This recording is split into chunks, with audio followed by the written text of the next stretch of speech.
kalau yang namanya pelanggaran etika itu belum tentu dia melanggar hukum.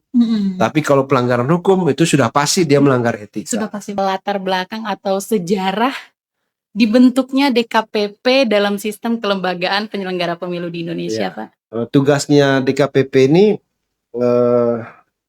menerima pengaduan yang dilakukan oleh pemilih atau warga negara masyarakat Indonesia, kemudian tim kampanye, kemudian partai politik, peserta pemilu maupun peserta pilkada. Kewenangan DKPP ini memanggil para pihak, pengadu, teradu, kemudian bisa memanggil saksi, menghadirkan saksi, kemudian memanggil pihak terkait untuk dilakukan sidang pemeriksaan. Itu terkait dengan kewenangannya, termasuk sampai dengan memutus apakah diberi saksi ataukah direhabilitasi.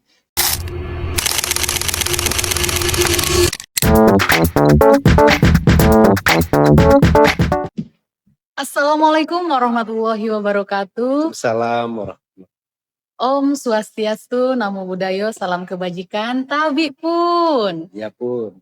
Halo teman pemilih, selamat datang di podcast Komisi Pemilihan Umum Kabupaten Tulang Bawang, ruang edukasi dan informasi seputar demokrasi yang dibawakan secara santai namun tetap bermakna.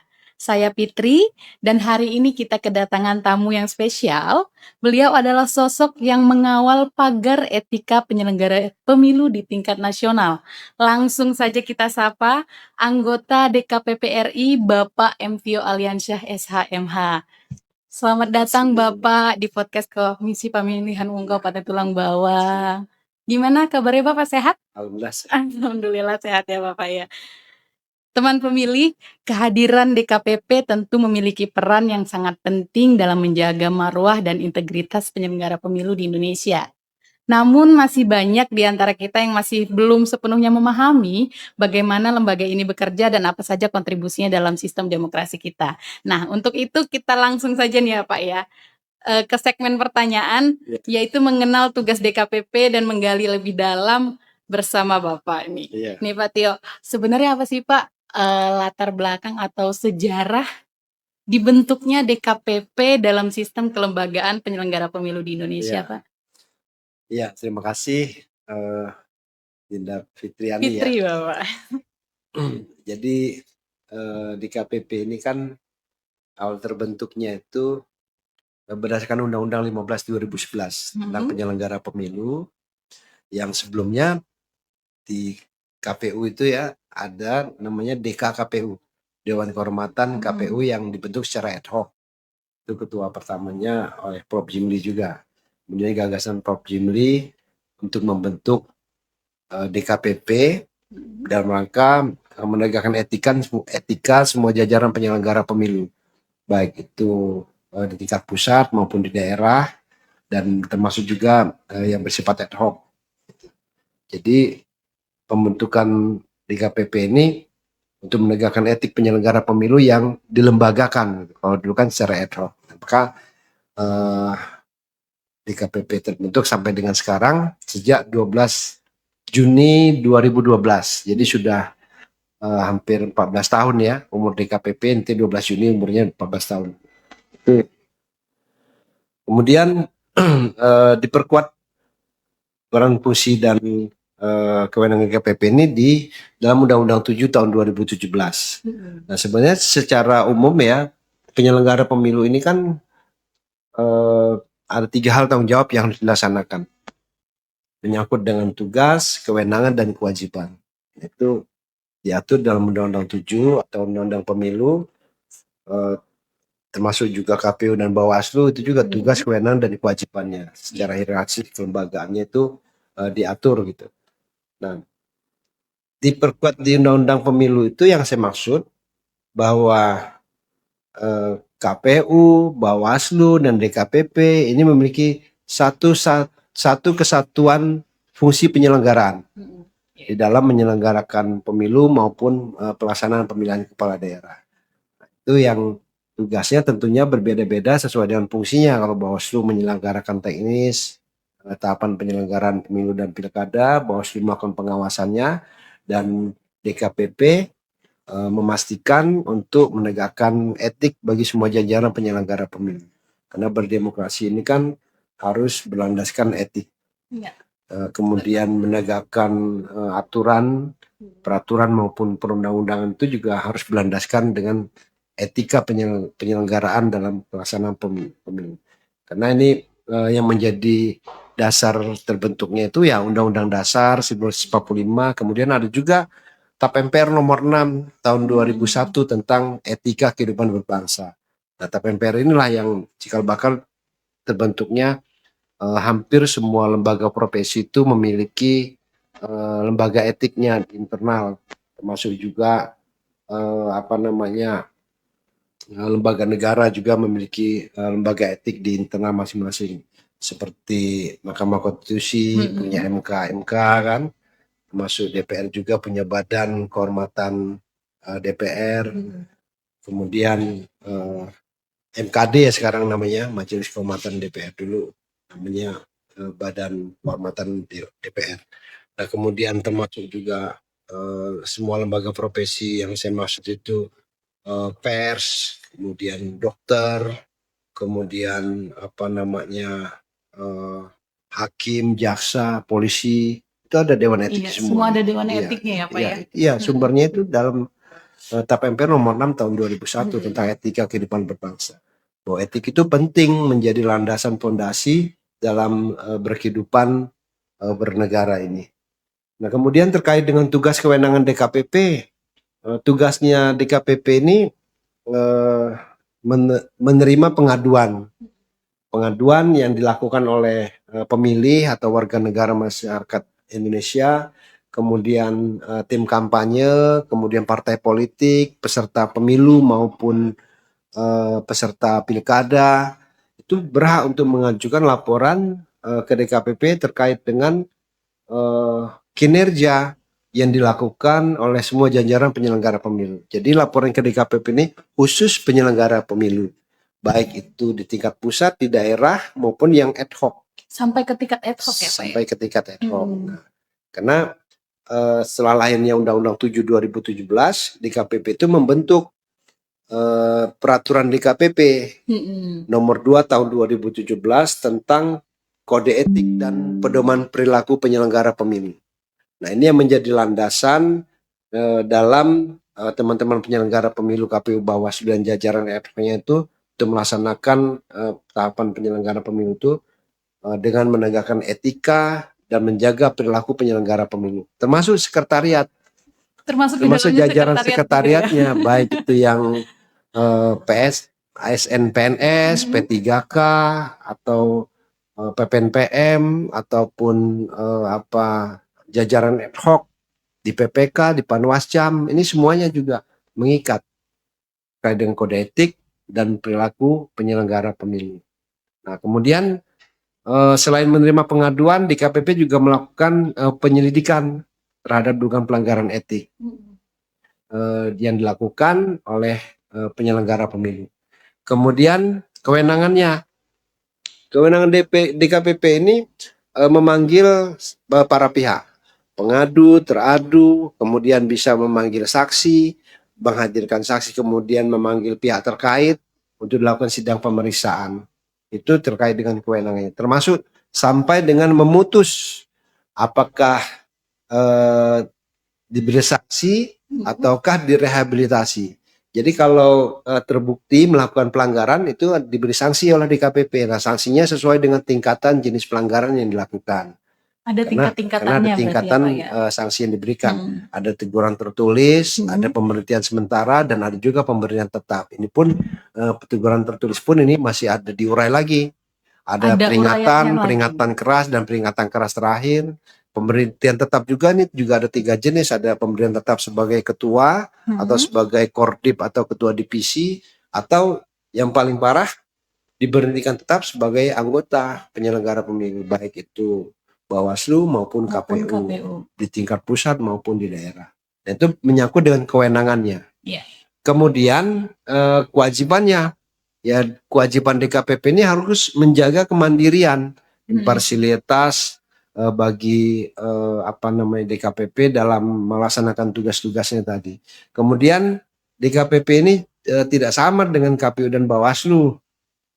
Khususnya Bawaslu ya. Kalau Bawaslu itu bersifat proaktif. Proaktifnya itu Bawaslu itu kalau mendapatkan informasi melalui WA atau melalui media atau melalui apa namanya info-info yang diterima di tengah-tengah masyarakat, itu bisa menjadi informasi awal bagi Bawaslu untuk melakukan penelusuran. Nah, tapi kalau DKPP ini bersifat pasif. Pasifnya DKPP ini hanya menerima pengaduan, laporan dari masyarakat, tim kampanye, pasangan calon, ataupun peserta pemilu atau peserta pilkada atau partai politik. Jadi kalau tidak ada pengaduan ya DKPP tidak bisa apa namanya melakukan penyelidikan atau melakukan investigasi dan klarifikasi. Nah, pengaduan yang masuk itu pun itu harus melalui beberapa tahapan di DKPP. Yang pertama tahapan verifikasi administrasi. Kalau memenuhi syarat administrasinya baru kita naikkan tahapan verifikasi material. Nah, administrasi ini kita lihat dia harus memenuhi syarat ada pengadu, ada teradu gitu. Kemudian ada identitasnya jelas, kemudian alat buktinya, kemudian saksi, kemudian kronologis. Nah, itu kita periksa. Harus lengkap Semua. Kemudian materinya baru kita lihat apakah memang ada dugaan pelanggaran etikanya atau ini ada pelanggaran lain atau yang dilaporkannya ini masih berstatus sebagai penyelenggara pemilu atau bukan penyelenggara pemilu. Nah, itu menyangkut dengan materi. Nah, semua itu disebutkan dan diatur dalam Peraturan DKPP nomor 3 tahun 2017 tentang pedoman beracara DKPP. Dan laporan ke DKPP ini bersifat cepat, efektif, efisien, cepat, dan murah. Maka laporan ke DKPP ini tidak perlu diantar, bisa melalui pos, bisa melalui email. Oh, bisa berarti ya? Atau bisa ya diantar juga boleh ya. Tapi kan biayanya jadi tinggi kalau dari Lampung lapor ke kantor DKPP RI. Ya. Atau bisa melalui aplikasi Si-Etik. Oh, ada aplikasi tersendiri ya, DKPP, aplikasi Si-Etik namanya. Itu bisa apa namanya melalui online atau tidak secara langsung. Dan persidangan DKPP ini juga dilaksanakan secara murah, cepat, dan efisien. Bisa melalui Zoom, para pihaknya hadir. Jadi tidak harus langsung ke DKPP ya, Pak ya? Tidak. Jadi bisa melalui Zoom. Melalui Zoom. Ya, dia mengajukan surat pemberitahuan atau permohonan bahwa mengikuti sidang polisi melalui Zoom. Nah, itu menyangkut dengan tugas kewenangan DKPP dan latar belakang berdirinya DKPP. Oh, luar biasa sekali ya, Pak ya. Penjelasan yang sangat lengkap sekali dari Bapak Tio terkait apa saja tugas, wewenang, dan tadi dijelaskan juga sejarah atau latar belakang dibentuknya DKPP. Terkadang dalam konteks penyelenggaraan pemilu, masyarakat awam itu masih sering bingung ya, Pak ya, antara KPU, Bawaslu, DKPP. Nah, sebenarnya untuk DKPP sendiri tadi sudah dijelaskan sih sama Bapak, kalau ada perbedaan antara Bawaslu sendiri dalam penanganan pelanggaran dengan DKPP. Kalau Bawaslu itu secara aktif, DKPP secara tadi pasif ya, Pak ya. Nah, sejauh ini apa saja sih Pak capaian atau kontribusi strategis DKPP dalam menjaga integritas dan etika penyelenggara pemilu di Indonesia nih Pak? Iya, kan diatur di Undang-Undang Pemilu itu yang menjadi tugas kewenangan DKPP ya. Core bisnisnya DKPP itu menerima pengaduan, melakukan pemeriksaan dan memutus apakah sanksi ataukah rehabilitasi. Itu. Tetapi kesini DKPP juga melakukan pendidikan etik. Pendidikan etik terhadap jajaran penyelenggara pemilu, sosialisasi terhadap peserta pemilu, meskipun tidak secara maksimal kita lakukan karena tidak bisa dilakukan secara masif. DKPP nggak memiliki struktur organisasi di daerah kan. Kita hanya memiliki tim pemeriksa daerah dan itu pun tidak berkantor dan tidak kita gaji. Tim pemeriksa daerah itu 2 dari KPU provinsi, 2 dari Bawaslu provinsi, dan 2 dari unsur masyarakat.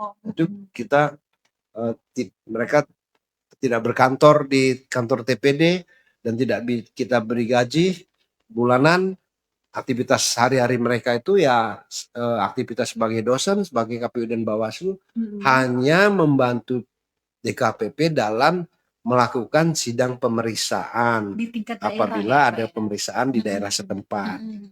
Tapi kita maksimalkan upaya-upaya itu dengan bekerja sama dengan KPU dan Bawaslu untuk supaya TPD kita ini bisa melakukan kerjasama atau bisa diikut sertakan dalam tahapan penyelenggaraan, khususnya kegiatan-kegiatan sosialisasi, pembinaan ataupun pembekalan dalam rangka menegakkan etika dan integritas bagi jajaran penyelenggara pemilu di daerah setempat. Ini sudah banyak TPD kita tuh diundang KPU, diundang Bawaslu pada saat pembekalan Panwascam, PPK, PKD maupun PPS, termasuk juga pendidikan pembekalan atau pendidikan etik di jajaran di tingkat provinsi maupun di kabupaten kota. Itu dilibatkan. Itu alhamdulillah itu yang cara yang paling efektif yang bisa kami lakukan.